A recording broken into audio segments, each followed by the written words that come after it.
बागेश्वर धाम के बाबा, इनको मैंने चैलेंज दिया था पहली बार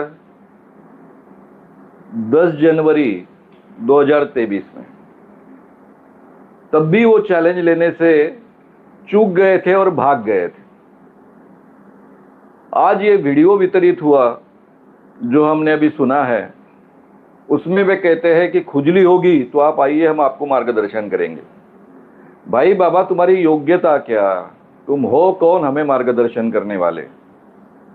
जिस व्यक्ति को अपने आप को शास्त्री कहलाते हो, रामकथा वाचक कहलाते हो, खुजली जैसे शब्द का प्रयोग करते हो, ये आपकी संस्कृति है, ये आपकी योग्यता है। इस बार भी आप चैलेंज से भाग गए हैं। पहले से कहा गया है कि ये चैलेंज जो होगा, ये चैलेंज आपको 2023 में दिया गया था। तब इसके लिए 30 लाख रुपए का पारितोषिक डिक्लेयर था। अभी ये प्राइस है 80 लाख का बढ़ चुका है। यानी अगर आप ये चैलेंज स्वीकारेंगे, जीत जाएंगे, तो अखिल भारतीय अंधश्रद्धा निर्मूलन समिति की ओर से आपको 80 लाख रुपए का प्राइज मिलेगा। ये चुनौती क्या है?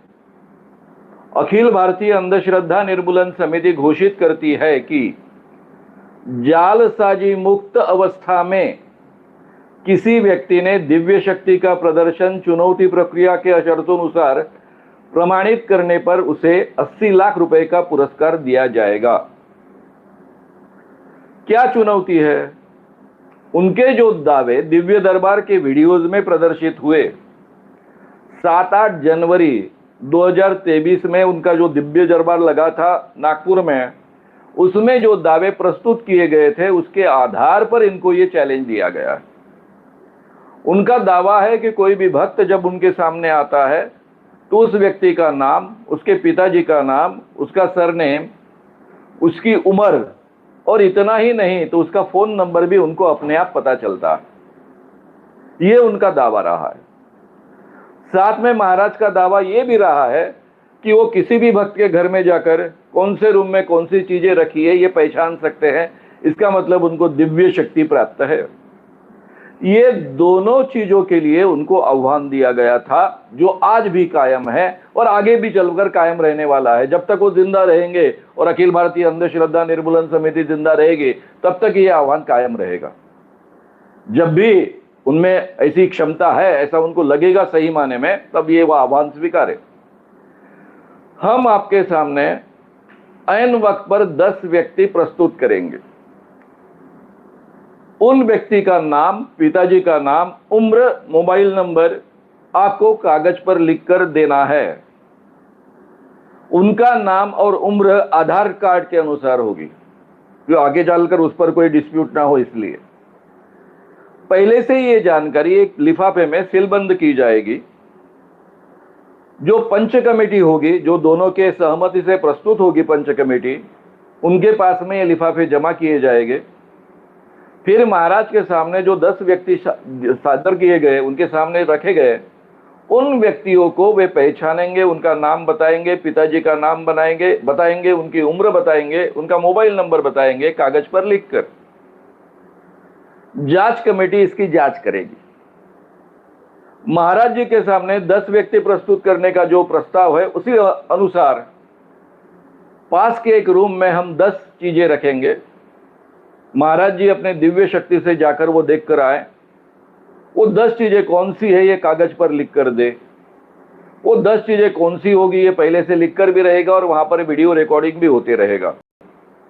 यानी महाराज अगर सूक्ष्म देह से वहां पहुंचते हैं और देह के साथ में पहुंचते हैं तो वो भी रिकॉर्ड हो जाएगा कि भाई ये भैया देह यहाँ बैठे हैं, लेकिन अपना देह लेकर वहां भी जाते हैं, दूसरे रूम में भी जाते हैं, देखकर भी आते हैं, ये भी उसका प्रूफ हो जाएगा।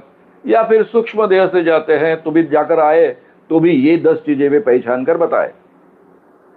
ये दोनों चुनौतियां अगर 90% सही है तो ये चुनौती फिर से एक बार कंडक्ट की जाएगी। महाराज जैसे जादूगर नहीं है, वैसे भी हम कच्चे चेले नहीं हैं। 44 सालों से 44 ईयर से अखिल भारतीय अंधश्रद्धा निर्मूलन समिति काम कर रही है। सैकड़ों बाबाओं का भंडाफोड़ किया है, उनको भगाया है। आप भी उनमें से एक हो। इसलिए हम भी कच्चे चेले नहीं हैं। इसलिए हम कहते हैं कि ये चुनौती 2 बार होगी। पहले से ये शर्तें आपके सामने रखी गई थी, 2023 में रखी गई थी, वही शर्तें अब रिपीट कर रहे हैं। इसके लिए नागपुर में 3 दिन पहले प्रेस कॉन्फ्रेंस हुई थी। उस प्रेस कॉन्फ्रेंस में ये सभी पर्चियां और ये शर्तें बांटी गई हैं, इसलिए सब पत्रकारों के पास में ये शर्तें हैं। इन शर्तों के आधार पर नागपुर पत्रकार संघ के सामने यानी पत्रकारों के सामने आपको ये चुनौतियां स्वीकारनी है। 10 लोगों को पहचानना है, उनके नाम वगैरह जो मैंने पहले कहा उसी के अनुसार, या फिर 10 चीजें जो पास के रूम में रखी है। ये दोनों आह्वान आप स्वीकार सकते हो, या फिर 2 में से कोई भी एक स्वीकारा तो भी हम चुनौती कंडक्ट करने के लिए तैयार। बाबा जी, आपको पता है कि आप में कोई दिव्य शक्ति नहीं है। आपको यह भी पता है कि आप पर कोई भगवान प्रसन्न नहीं। आप एक केवल लोगों को ठगने वाले बाबा हो, दिव्य शक्ति का आभास निर्माण करने वाले बाबा हो। यह आपको बहुत अच्छे ढंग से पता है, इसलिए आप आह्वान स्वीकारने को तैयार नहीं, बार बार भागते हो। इस समय कम से कम मत भागिए।